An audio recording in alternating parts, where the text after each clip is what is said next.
নমস্কার বন্ধুরা, কলকাতা কুকারে আপনাদের স্বাগত জানাই।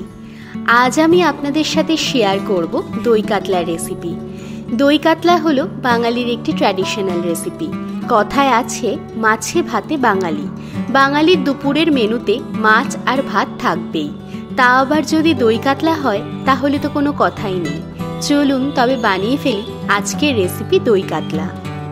প্রথমে গ্যাসে একটা ফ্রাইং প্যান বসিয়ে দিয়ে দিচ্ছি সামান্য তেল। তেলটা হালকা গরম হলে দেব 1 চামচ জিরে, 1 চামচ মৌরি, 1 চামচ ধনে, একটা তেজপাতা, 4টে ছোট এলাচ, 3 থেকে 4টে লবঙ্গ আর অল্প দারচিনি। এবার এই সবগুলোকে লো ফ্লেমে তেলের মধ্যে ভেজে নিতে হবে। 2 মিনিট পর দেখুন মশলাগুলো ভাজা হয়ে গেছে। এখন গ্যাসের ফ্লেম অফ করে তেল সমেত এই মশলাগুলো কমপ্লিটলি ঠান্ডা করে নেব। দই কাতলা বানানোর জন্য আমি এখানে 3টে কাতলা মাছের পিস নিয়ে নিয়েছি। এবার এর মধ্যে দিয়ে দেব সামান্য নুন, সামান্য হলুদ গুঁড়ো আর অল্প তেল।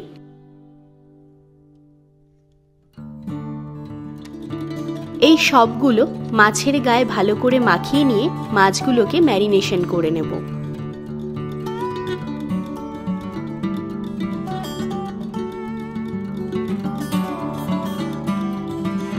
একটা মিক্সিং জারে দিয়ে দিচ্ছি ঠান্ডা করে রাখা ভাজা মশলাগুলো, 10 থেকে 15টা কাজু, 1 চামচ পোস্ত আর হাফ কাপ জল। এবার এই সবগুলোর একটা মিহি পেস্ট তৈরি করে নেব। মাছগুলো ভেজে নেওয়ার জন্য গ্যাসে একটা কড়াই বসিয়ে দিয়ে দিচ্ছি বেশ কিছুটা তেল। তেলটা গরম হলে দিয়ে দিলাম ম্যারিনেশন করে রাখা মাছটা। মাছটাকে মিডিয়াম ফ্লেমে হালকা করে ভেজে নিতে হবে। যখন মাছের এক পাশ ভাজা হয়ে যাবে তখন মাছটাকে উল্টে দিয়ে অপর পাশটাও হালকা করে ভেজে নেব। মাছটা ভাজা হয়ে গেছে, এবার তেল থেকে তুলে নিচ্ছি। এইভাবে বাকি মাছগুলোকেও একে একে ভেজে নেব।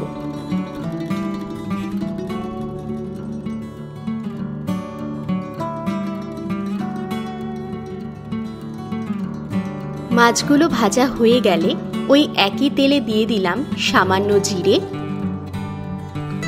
আর 2টো শুকনো লঙ্কা।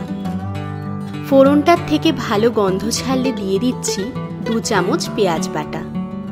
পেঁয়াজ বাটাটাকেও তেলের মধ্যে ভালো করে কষিয়ে নিয়ে দিলাম হাফ চামচ রসুন বাটা আর হাফ চামচ আদা বাটা। আদা রসুন বাটাটাকেও পেঁয়াজ বাটার সাথে 2 মিনিট মিডিয়াম ফ্লেমে কষিয়ে নেব। 2 মিনিট পর এর মধ্যে দিয়ে দিচ্ছি 2 চামচ টমেটো বাটা, 4টে চেরা কাঁচা লঙ্কা, স্বাদ মতো নুন আর হাফ চামচ হলুদ গুঁড়ো। এবার এই সবগুলো ততক্ষণ অবধি রান্না করে নেব যতক্ষণ না মশলাগুলোর থেকে কাঁচা গন্ধ চলে যায়। এখানে ঝালটা আপনারা আপনাদের স্বাদ মতো দেবেন।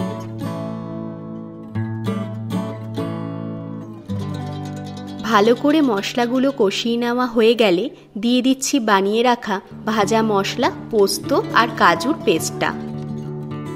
পেস্টটাকে মিশিয়ে নিয়ে 2 মিনিট মিডিয়াম ফ্লেমে রান্না করে নেব।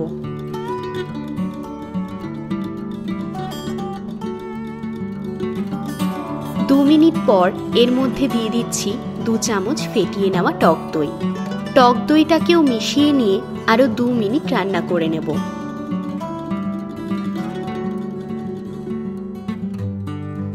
এবার এর মধ্যে দিলাম সামান্য চিনি স্বাদটাকে ব্যালেন্স করার জন্য আর 3 কাপ জল। আপনারা যতটা গ্রেভি বানাতে চান সেই পরিমাণ জল দিয়ে দেবেন। গ্রেভিটা হালকা ঘন হয়ে গেলে এর মধ্যে দিয়ে দিচ্ছি একে একে ভেজে রাখা মাছগুলো আর 4 থেকে 5টা চেরা কাঁচা লঙ্কা। সবার শেষে লঙ্কা দিলে রান্নার স্মেলটা খুব সুন্দর হয় আর ঝালটা বেশি হওয়ার সম্ভাবনা থাকে না।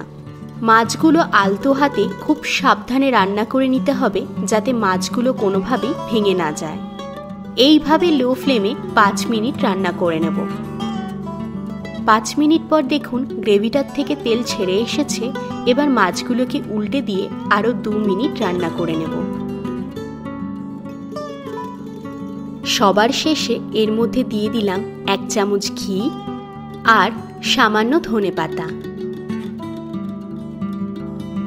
ভালো করে মিশিয়ে নিলেই তৈরি হয়ে যাবে আমার আজকের রেসিপি দই কাতলা। একদম অনুষ্ঠান বাড়ির স্টাইলে এই অসাধারণ স্বাদের দই কাতলা গরম ভাতের সাথে আশা করব আপনাদের মন জয় করে নেবে। আমার আজকের এই রেসিপিটা যদি আপনাদের ভালো লেগে থাকে প্লিজ লাইক, কমেন্ট, শেয়ার করবেন। আর আমার চ্যানেলে নতুন বন্ধু হয়ে থাকলে আমার চ্যানেলটিকে সাবস্ক্রাইব করবেন আর পাশে থাকা বেল আইকনটি ক্লিক করবেন। Thank you.